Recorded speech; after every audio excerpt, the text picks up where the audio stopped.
What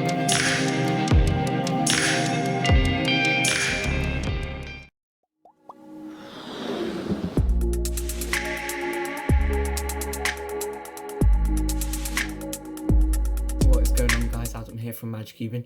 Today we have a new review for you guys on the QiYi Valk 3 Elite M.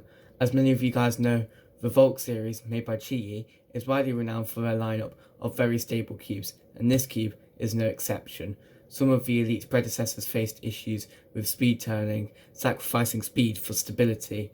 However, I personally feel that QiYi has managed to find a perfect balance and create a fast yet extremely stable speed cube.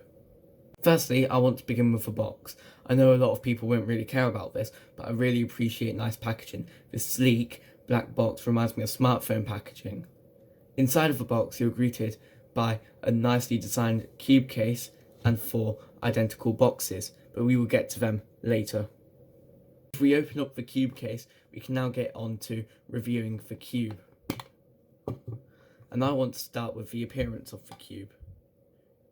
The cube comes in 2 variants, black, which is a stickered variant, and stickerless.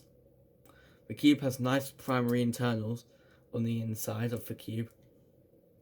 On my cube, which is a stickered variant, it has nice bright shades of stickers which contrast each other nicely. From speaking to other cubers, the stickerless version also has similar bright shades on its plastic, which should provide a nice contrast. The cube did come pre-lubed for me right out of the box. In fact, I had to wipe out some of the excess lube. Despite this, I had to re-lube after about a month and continue to re-lube every month or so. This might be because of how tight my cube is due to tight cubes needing to be re-lubed quicker. I am currently using MAJcubing, which I would highly recommend for this cube.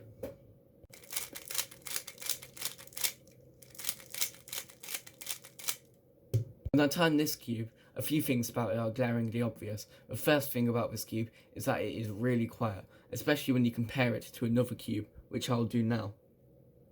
This is the Valk Elite. Comparing its sound, and I'll be comparing its sound to the Yushin Little Magic.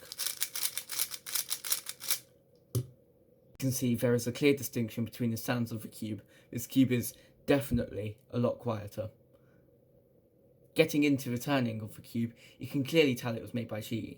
It feels very blocky and stable. So far on this cube, for the 2 months that I have been using it, I have not gotten a corner twist or a pop. If you do not like the feel of the cube, you can always change it, which moves us on nicely to customization. Inside of the box, there are 4 micro boxes, 3 of which are for customization.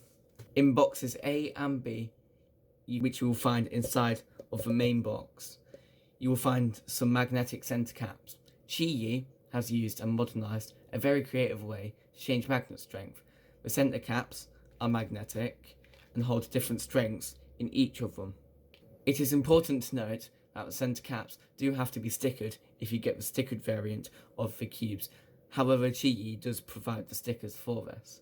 There are 3 center cap magnet settings. Green has no magnets inside of the center caps,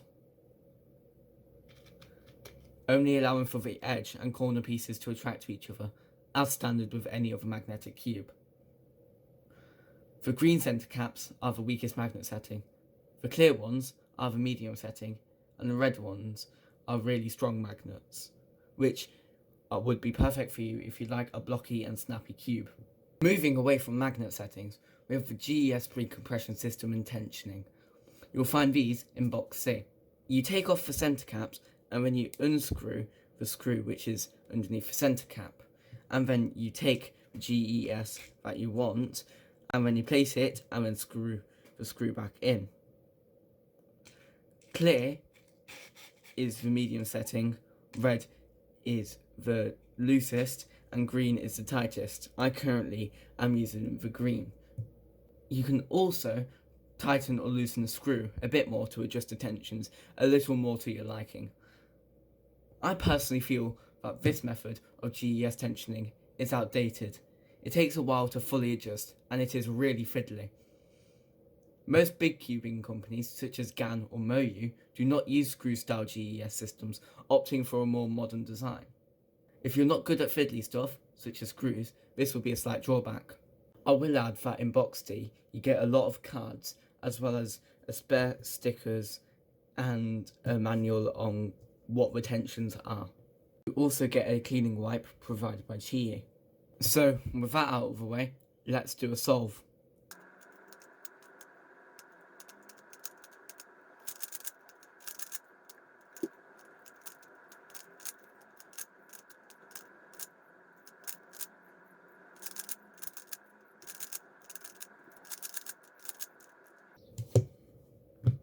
There we go. While I personally love this cube, there have been a few grievances about it from me and other people. As I mentioned before, the GES system is fiddly and a little outdated, something you don't expect to see in a 2019 flagship. The stickers, while they look nice, do peel quite easily. QiYi does provide extra stickers. However, I would definitely recommend the stickerless variant as a better option. Quite a few people have stated that they don't like this cube for the blockiness of the cube. Despite the numerous amount of combinations, the cube still feels blocky. QiYi has tried their hardest not to sacrifice speed for stability, and it shows. These cubes' predecessors suffered drastically with sluggishness. However, this cube is still slightly more sluggish than other speed cubes like the GAN 356XS. Returning feels kind of heavy, especially if you are using the stronger magnets, and it does take a bit of effort to turn, which might appeal to some, however quite a few people are not fond of it. Overall, I would rate this cube an 8 out of 10. The reason for this rating comes because with all of these customization options on the cube, you will likely find a matchup that is perfect for you. After playing around with the cube for a few days, I found that green tensions and red magnets make this cube perfect for me. However, even with all this customization, and I have played around with it, the cube does still feel slightly blocky and snappy, and there are some issues with the cube, such as sluggishness and blockiness, which will put people off. Anyway, I want to thank you all for watching, and I hope you like and subscribe. Don't forget to leave a comment down below stating what you liked and maybe what you didn't like. Either way, I'd love to hear some feedback, and I'll catch you in the next video. Goodbye.